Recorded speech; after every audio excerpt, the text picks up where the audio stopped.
Bloggo's POW! Christmas 1983, I received a Commodore 64.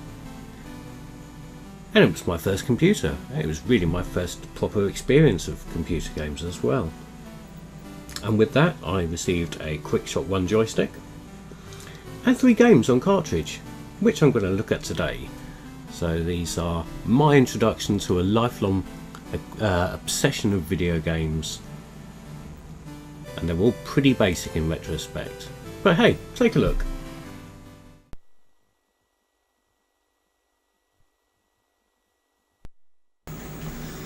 So this was the first game I got that morning, Christmas. So as you can see, it's a basic land game. I mean, this really, aside from a quick go on a 2600 version of Space Invaders around my cousins, this was the first computer or video game I played, and definitely the first one I owned. So of course, you imagine my tiny little 11-year-old mind was blown by this.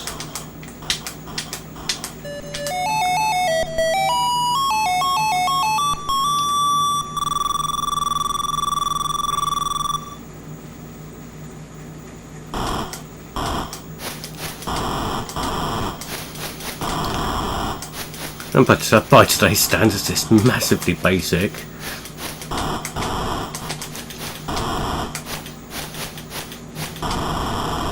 Oh, burn! And it's really just a score game. There's no progression from here. You've got 3 landing sites, each one with a bonus, which is related to how difficult it is to land. I haven't got enough fuel to go for 10 now. Oops.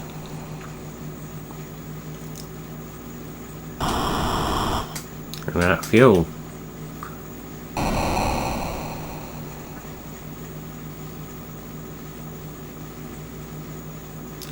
Yep, game over. So the second game was Seawolf. Now this, I had received the Commodore paddles to play. I don't know where they are now, they're somewhere in the loft. But you can, as it turns out, play it with the joystick. But it's not quite as responsive. If you want to catch those fast speedboats, it's not quite so easy. So it is a very basic score-based shooter. There's no way you can die. You just have a time limit to score as many points as possible. Really is a competitive 2-player game to see who can get the most points within the time limit. Obviously the faster boats are worth more than the small boats, and these, well, I suppose they're boys, I suppose.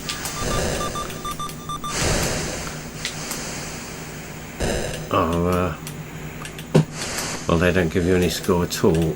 Look, oh, blowing up. No score.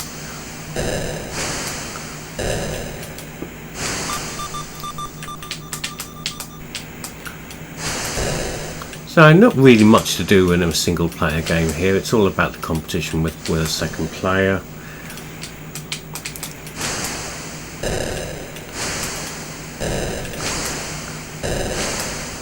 But again, I had no frame of reference previously. This was my first experience really of gaming for any real period of time.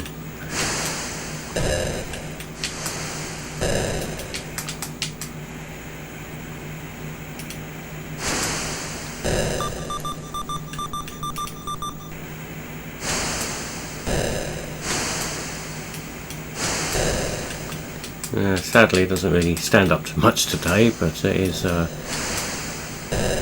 happy memory. And here we go, the last of the final 3, Radar Rat Race, which If you've watched my video on Namco plug and plays, you know I referenced, and it really is a clone of Rally X.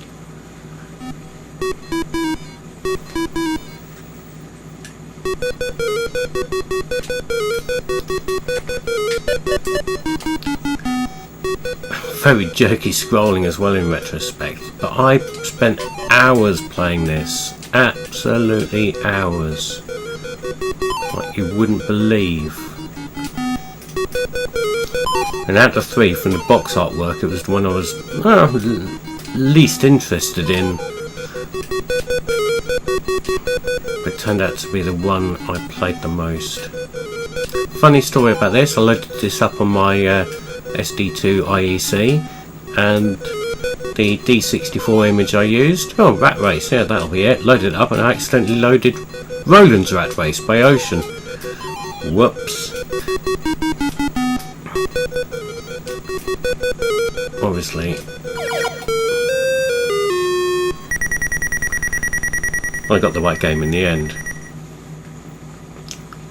Now I do believe that this and at least Jupiter Lander were released as VIC-20 games originally, and Commodore bunged them onto cartridges to I don't know, I suppose shift to 64,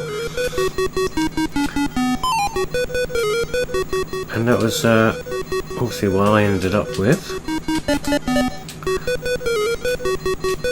I have gone to a dead end, brilliant.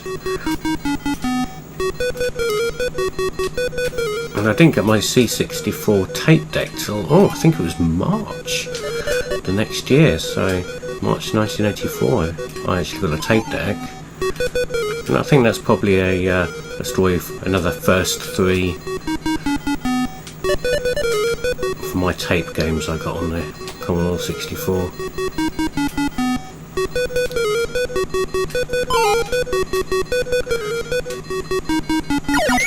Oops. So yeah, there we go. A pretty good Rally X clone. Some pretty janky scrolling there, but you know, I had no frame of reference. I definitely never heard of Rally X.